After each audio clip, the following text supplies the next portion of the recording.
ሰላም ክቡራትና ክቡራን፣ ጠበቃ ጌታሁን ያልገበት ነኝ። እንግዲህ ዛሬም አንድ በውስጥ መስመር የመጣ የተከታታያችንን ጥያቄ እንመልሳለን። እንግዲህ የጥያቄው ሀሳብ ምንድነው? በሚኖርበት አካባቢ ላይ ባለ ሰው የተሰደበ ወይም እሱን የማይገልጽ ንግግር የደረሰበት ሰው እና ነገሩን ከዛ በላይ መታገዝ እንደማይችልና ያንን ሰው ተጠያቂ ማድረግ እንደሚፈልግ በመግለጽ ምን አይነት ሂደቶችን መከተል እንዳለበት በውስጥ መስመር የመጣ ጥያቄን አስመልክቶ ነው ምላሽ የምንሰጠው ማለት ነው። እንግዲህ በዋናነት ከዚህ ጋር ተያይዞ ሁለት የወንጀል ክፍሎችን ብናይ ጥሩ ነው አስቤያለሁ። እነዚህም የወንጀል ሕጋችን አንቀጽ 613 እና 615 ናቸው። እንግዲህ 613 ላይ በብዛት በህብረተሰባችን ክፍል የሚታወቀውን ይሄ የስም ማጥፋት ተብሎ የሚጠራውን ወንጀል አይነት ነው የምንመለከተው። ስም ማጥፋት እንግዲህ በዋናነት በቀጥታ ተበዳዩ ላይ የሚደርስ ነገር ሳይሆን በሶስተኛ ወገን ስለተበዳዩ የተወሩ ነገሮችን ይሄ እኮ እንደዚህ ነው፣ ይሄ እንደዚህ አለበት፣ ይሄ እንደዚህ አድርጓል የሚባሉና ተበዳዩንም እውነት እንኳን ቢሆኑ ነገሮቹ ነው የሚለው ህጉ። ነገሮቹ እውነት እንኳን ቢሆኑ ስለዛ ሰውዬ ለሌላ ሰው እንደዚህ አድርጓል፣ ይሄ እንደዚህ ነው ብሎ መግለጽና ለሌላ ሶስተኛ ወገን ማውራት ማለት ነው በህጉ እስከ 6 ወር ድረስ የግል አቤቱታ ሲቀርብ ማለት ነው እስከ 6 ወር ድረስ የሚያስቀጣ ድርጊት መሆኑን በህጉ ተቀምጦ ይገኛል ማለት ነው።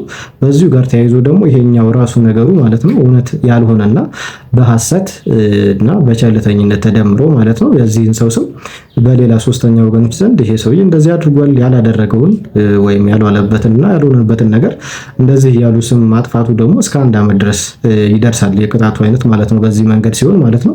ከዚህ ከተከታታያችን ጋር ግን ቀጥታ ይገናኛል ብዬ ያሰብኩት ደግሞ ይሄ ስድብና ማዋረድ ተብሎ በአንቀጽ 615 ላይ በወንጀል ሕጋችን የተቀመጠው ሐሳብ ነው። እንግዲህ ስድብና ማዋረድ ያንን ሰው በቀጥታ የሚሆን ወይም በአሽሙር ስለዛ ሰው የተለዩ ነገሮችን መናገር፣ የዛን ሰው ክብር የሚነኩ ነገሮችን መናገር፣ ያን ሰው ማዋረድ እና ያልሆኑ ነገሮችን የሚናገር ሰው የግል አቤቱታ ሲያቀርብ ተበዳዩ ማለት ነው የግል አቤቱታ ሲያቀርብ እስከ 3 ወር ድረስ የሚያስቀጣ ድርጊት እስከ 3 ወር እና እስከ 300 ብር የሚያስቀጣ ድርጊት መሆኑን ወንጀል ሕጋችን ላይ ተቀምጦ ይገኛል ማለት ነው። እነዚህ አይነት ድርጊቶች እንግዲህ ተፈጽመው ሲገኙ ያው የጉዳዩን የመመርመር ዋና ስልጣኑ የመነሻ ስልጣኑ ማለት ነው የፖሊስ ነው የሚሆነው። ስለዚህ ያለንን ምስክሮች ሌሎችም ደግሞ አለን የምንላቸው የማስረጃ አይነቶች ካሉ እነዛን በመያዝ በአቅራቢያችን ወደሚገኝ የፖሊስ ተቋም በመሄድ በዛ መሰረት የከሳሽነት ቃል በመስጠት ጉዳዩን መጀመርና በዛ ሰውዬ ላይ ፖሊስ አስፈላጊውን ምርመራ በማድረግ